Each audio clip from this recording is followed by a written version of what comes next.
Spoken English സീരീസിന്റെ മറ്റൊരു എപ്പിസോഡിലേക്ക് സ്വാഗതം. എൻ്റെ പേര് ജസ്റ്റിൻ തോമസ്. ഈ സെക്ഷനിൽ നമ്മൾ പഠിക്കാൻ പോകുന്നത് this, that, these and those. ഇതാണ് നമ്മൾ ഈ സെക്ഷനിൽ പഠിക്കുന്നത്. വളരെ സിമ്പിളാണ്. നിങ്ങൾ ശ്രദ്ധിക്കുക, ദിസ് എന്ന് പറഞ്ഞാൽ അർത്ഥം ഇത് എന്നാണ്. ഇത് എന്ന് പറഞ്ഞാൽ അതിൻ്റെ അർത്ഥം എന്നാണ്? നമ്മൾ ഉദ്ദേശിക്കുന്നത് ഒന്ന് ഒരു സാധനം മാത്രമേ ഉള്ളൂ, പക്ഷേ അടുത്താണ് ഇരിക്കുന്നത്. അതിനാണ് നമ്മൾ പറയുന്നത് ഇത് എന്ന് പറയുന്നത്, അല്ലേ? ഒരു സാധനം മാത്രമേ ഉള്ളൂ, പക്ഷേ അടുത്താണ് ഇരിക്കുന്നത്. ഇനി ദാറ്റ് എന്ന് പറഞ്ഞാൽ അർത്ഥം എന്നാണ്? അതെന്ന് പറഞ്ഞാൽ എന്നാണ്? ഒന്നേ ഉള്ളൂ, പക്ഷേ അകലെയാണ് ഇരിക്കുന്നത്. പക്ഷെ ശ്രദ്ധിക്കുക, ഒന്ന് അടുത്ത് എന്തിനാണ് പറയുന്നത്? ദിസ് എന്ന് പറയും. ഒന്ന് അകലേക്ക് എന്ത് പറയുന്നു? ദാറ്റ് എന്ന് പറയും, അത് എന്ന് പറയും, അല്ലേ?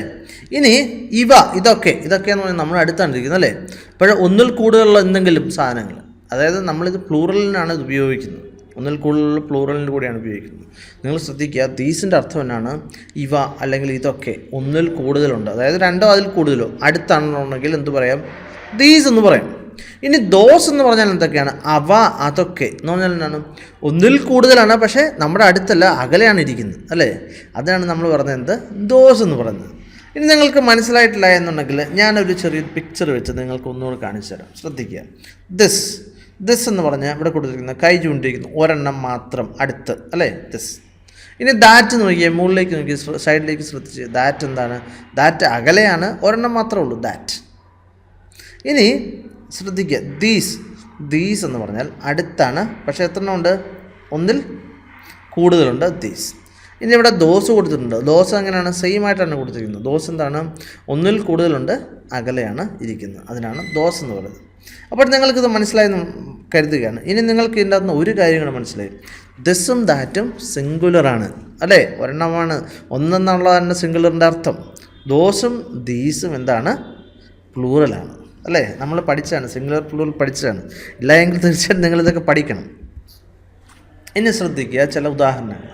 ദിസ് വെച്ചുള്ള ചില, അതായത് സിംഗുലർ വെച്ച് ദിസും ദാറ്റും വെച്ചുള്ള ചില ഉദാഹരണങ്ങൾ. This is a good book എന്ന് പറഞ്ഞാൽ ഇതൊരു നല്ല ബുക്കാണ്. ദിസ് ടേസ്റ്റ് ഗുഡ് എന്ന് പറഞ്ഞാൽ ഇത് നല്ല ടേസ്റ്റാണിത്, അല്ലേ? ടേസ്റ്റ് എന്നുള്ളത് എസ് എന്തിനാണ് ഉപയോഗിച്ച്? പ്ലൂറൽ സിംഗുലർ ആയതുകൊണ്ടാണ് നമ്മൾ എന്ത് ഉപയോഗിച്ച്? എസ്. Taste good.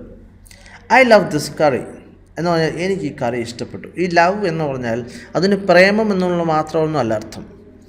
ഈ ഇഷ്ടം എന്നാണ് ലവിൻ്റെ, അതായത് ഇഷ്ടം എന്നുള്ളതിന് ലൈക്ക് എന്നാണ് അർത്ഥം. ഇനി കൂടുതൽ ഇഷ്ടമാണെങ്കിൽ എന്ത് പറയാം? ലവ് എന്ന് പറയാം. അപ്പോൾ ലൈക്കിൻ്റെ അർത്ഥം ഇഷ്ടമാണ്, ലവ് എന്നുള്ള വാക്കിൻ്റെ അർത്ഥം കൂടുതൽ ഇഷ്ടമാണ്, അല്ലേ?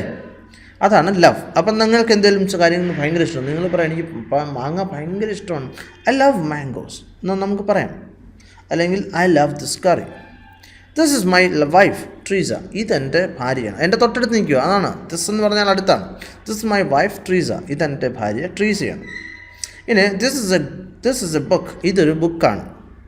This is my car. അതല്ല, ഇത് എൻ്റെ കാറാണ്. പക്ഷേ ഇതെൻ്റെ കാർ ആയിരുന്നു എന്നെങ്ങനെ പറയും? അപ്പോൾ നമ്മൾ ഈ സാമാർ നമ്മൾ പഠിച്ചതാണ്, അതിൻ്റെ വാസ വേറെ പാസ്റ്റ് ടെൻസ് നമ്മൾ പഠിച്ചതാണ്. അപ്പം നിങ്ങൾ അത് തീർച്ചയായിട്ടും നിങ്ങൾ പഠിക്കണം. ദിസ് വാസ് മൈ കാർ എന്ന് പറഞ്ഞാൽ ഇതെൻ്റെ കാറായിരുന്നു. അപ്പോൾ ഇപ്പം എൻ്റെ കാറാണോ? അല്ല, ഞാൻ വിറ്റത്. അപ്പോൾ എന്താണ്? ദിസ് വാസ് മൈ കാർ, പക്ഷേ ഇപ്പം എൻ്റെ കാറില്ല, ഇപ്പം മറ്റാരുടെയാണ്. This is my house. ഇതെൻ്റെ വീടാണ്. ഇതെൻ്റെ വീടായിരുന്നു എന്ന് നിങ്ങൾ പറയും. ദിസ് വാസ് മൈ ഹൗസ് എന്ന് നമുക്ക് പറയാമോ? ഇനി ദാറ്റ് എന്താണ്? അത്, അല്ലേ? അകലെ ഇരിക്കുന്നു, ഒന്നേ ഉള്ളൂ. That is my bag. അപ്പോഴേ നമ്മളിപ്പോൾ ഒരു ബസ്സിൽ യാത്ര ചെയ്യുകയാണ്. അപ്പോൾ ക്യാരേജിൽ നമ്മൾ ഇതൊക്കെ വെക്കുന്ന, ബാഗൊക്കെ വെക്കുന്ന സ്ഥലത്ത് നമ്മൾ ബാഗ് വെച്ചിരിക്കുകയാണ്. അപ്പോൾ ഇതാരുടെ ഈ ബാഗ് നമ്മൾ ചോദിച്ചു കഴിഞ്ഞാൽ എന്നാ പറയും? That's my bag. അതെൻ്റെ ബാഗാണ്, അല്ലേ? That's not fair. അത് ശരിയല്ല. ഫെയർ എന്ന് പറഞ്ഞാൽ അത് ശരിയല്ല എന്ന് നമുക്ക് പറയാം. That's not fair. Okay, that's his house.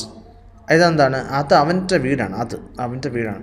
That was his house. അത് അവൻ്റെ വീടായിരുന്നു, ഇപ്പം അല്ല കേട്ടോ. This is my friend. ഇതെൻ്റെ ഫ്രണ്ടാണ്. This is a good idea. അതൊരു നല്ല ഐഡിയയാണ്. Okay, I heard that story. ആ സ്റ്റോറി ഞാൻ കേട്ടായിരുന്നു. എവിടെ കേട്ടായിരുന്നു ഓർക്കുന്നില്ല. ഐ ഹേർഡ് പാസ്റ്റ് ടെൻസ് ആണ് ഉപയോഗിച്ചിരിക്കുന്നത്. I heard that story. This is a beautiful dress. ഇതൊരു വളരെ മനോഹരമായ ഒരു ഉടുപ്പാണ്. This is a beautiful dress. ഇനി നമുക്ക് ദാറ്റും ദീസും ദോസും ഉപയോഗിച്ചിട്ടുള്ള പ്ലൂറലിലുള്ളത് നമുക്കൊന്ന് നോക്കാവുന്നതാണ്. ഓക്കെ, ഇനി ശ്രദ്ധിക്കുക, പ്ലൂറലിൽ നമുക്ക് എന്താണ്? ഒന്നുകിൽ വി വൺ ഉപയോഗിക്കും, അതല്ല എങ്കിൽ ആറ് അല്ലെങ്കിൽ നമ്മൾ ആറാണ് ഉപയോഗിക്കുന്നത്. ദീസിൻ്റെ കൂടെ നമ്മൾ ആറല്ലെങ്കിൽ വേർ ഉപയോഗിക്കാൻ പറ്റും. അപ്പോൾ ശ്രദ്ധിക്കുക. ദീസ് ആർ മൈ ഫ്രണ്ട്സ്, ഇതെൻ്റെ ഫ്രണ്ട്സാണ്. ഇത് അപ്പോൾ നമ്മൾ അടുത്താണ് നിൽക്കുന്നത്. അപ്പോൾ ദീസ് ആർ മൈ ഫ്രണ്ട്സ്. അപ്പോഴകലെ നിൽക്കുന്ന അതെൻ്റെ ഫ്രണ്ട്സ് ആണെന്ന് എങ്ങനെ പറയും? Those are my friends. These chocolates are delicious, ഇത് നല്ല രുചിയുള്ള ചോക്ലേറ്റാണ്. ഡെലീഷ്യസ് നല്ല നമ്മൾ ഫുഡിനെ പറ്റി പറയുമ്പോൾ നമുക്ക് ഡെലീഷ്യസ് എന്നുള്ള വാക്ക് ഉപയോഗിക്കാവുന്നത്. പക്ഷേ നിങ്ങൾ ഒരു പാൻറ്റിനെ അല്ലെങ്കിൽ ഷർട്ടിനെ പറ്റി അല്ലെങ്കിൽ ഒരു ലാപ്ടോപ്പിനെ പറ്റി പറയുമ്പോൾ ഡെലീഷ്യസ് എന്നുള്ള വാക്ക് ഉപയോഗിക്കരുത്. സ്ട്രിക്ട്ലി റിലേറ്റഡ് ടു ഫുഡ് സംബന്ധിച്ചുള്ള കാര്യങ്ങൾക്ക് വേണ്ടി മാത്രം നിങ്ങൾ ഉപയോഗിക്കുക. These flowers are so beautiful, ആ പൂക്കൾ വളരെ മനോഹരമാണ്. These flowers were so beautiful, അപ്പോൾ ഈ ഫ്ലവേഴ്സ് വളരെ ബ്യൂട്ടിഫുൾ ആയിരുന്നു. ഇപ്പോഴാണോ? അല്ല, ഇപ്പോൾ വാടിപ്പോയി. അപ്പോൾ നമ്മൾ ശ്രദ്ധിക്കുക. അപ്പോൾ ഇപ്പോൾ ആർ ഉപയോഗിക്കുന്ന എന്താണ്? നമ്മൾ ഇപ്പോഴുള്ളൊരു കാര്യം പറയാൻ വേണ്ടി. പക്ഷേ നമ്മൾ തന്നെ വേർ സോ ബ്യൂട്ടിഫുൾ എന്നാണ് ഇവിടെ പറയുന്നത്. അപ്പോഴത് ബ്യൂട്ടിഫുൾ ആയിരുന്നു, ഇപ്പോഴല്ല. Okay. These are new plates, ഇതൊക്കെ പുതിയ പ്ലേറ്റ്സ് വാങ്ങിച്ചതാണ്. These are new plates. Okay. അപ്പോൾ ദോസ് എന്ന് പറഞ്ഞാൽ എന്താണ്? അത് എന്നുള്ളതാണ്. അത് എന്ന് പറഞ്ഞാൽ കുറേ സാധനങ്ങളുണ്ട്. അപ്പോൾ അകലെയാണ് ഇരിക്കുന്നത്, ഒന്നിൽ കൂടുതലുണ്ട്. അപ്പോഴേ നമുക്ക് ശ്രദ്ധിക്കാം. Those are very expensive shoes, അത് ആയിരിക്കുന്നതൊക്കെ വളരെ എക്സ്പെൻസീവ് ഷൂസാണ്. Okay. Those flowers are beautiful, ആ പൂക്കളൊക്കെ വളരെ നല്ല പൂക്കളാണ്. അപ്പോൾ ബ്യൂട്ടിഫുൾ ആയിരുന്നു എന്നെങ്ങനെ പറയും? ദോസ് ഫ്ലവേഴ്സ് വെയർ ബ്യൂട്ടിഫുൾ എന്ന് നമുക്ക് പറയാം. ദോസ് മൗണ്ടൻസ് ആ കാണുന്ന മലകളൊക്കെ look really small from here. ലുക്കാണ് പറഞ്ഞത്. എന്തുകൊണ്ടാണ് ലുക്ക് ഉപയോഗിച്ചത്? ശ്രദ്ധിക്കുക. ദോസ് മൗണ്ടൻസ് എന്ന് പറയുമ്പോൾ ഒന്നിൽ കൂടുതൽ മൗണ്ടൻസ് ഉണ്ടല്ലേ. അപ്പോൾ നമുക്ക് ഇത് സിമ്പിൾ പ്രസൻറ്റൻസ് ആണ്, കാരണം അതൊരു ട്രൂത്താണ്, ഒരു ഫാക്റ്റാണ് നമ്മൾ പറയുന്നത്. അപ്പോൾ സിമ്പിൾ പ്രസൻറ്റൻസ് ആണ് ഉപയോഗിക്കുന്നത്. പക്ഷേ അതിനകത്ത് പ്ലൂറൽ വന്നാൽ ഇത് ഉപയോഗിക്കുന്നത് V1 ഉപയോഗിക്കത്തുള്ളൂ. അതുകൊണ്ടാണ് look really beautiful, really small from here എന്ന് പറയുന്നത്. ലുക്ക് അല്ലെങ്കിൽ ഒരു മൗണ്ടനെ ഉള്ളതെങ്കിൽ ലുക്സ് എന്ന് വന്നേനെ. പക്ഷേ ഇത് ഒന്നിൽ കൂടുതലുള്ളതുകൊണ്ട് ലുക്ക് എന്നാണ് വരുന്നത്. Those shows I watched last week were awesome. എന്താണ് ഞാൻ ലാസ്റ്റ് ആഴ്ച കണ്ട ആ ഷോസൊക്കെ ഉണ്ടല്ലോ, വളരെ നല്ലതായിരുന്നു, അടിപൊളിയായിരുന്നു എന്ന് നമുക്ക് പറയത്തില്ല. അതാണ് ഓസം എന്ന് പറയുന്നത്. നിങ്ങൾക്ക് ഈ സെക്ഷൻ ഇഷ്ടമായെന്നുണ്ടെങ്കിൽ തീർച്ചയായിട്ടും ലൈക്ക് ചെയ്യുക, അതുപോലെ തന്നെ സബ്സ്ക്രൈബ് ചെയ്യുക. മറ്റു വീഡിയോയുമായിട്ട് വീണ്ടും കാണാം. Thank you very much for watching and God bless you.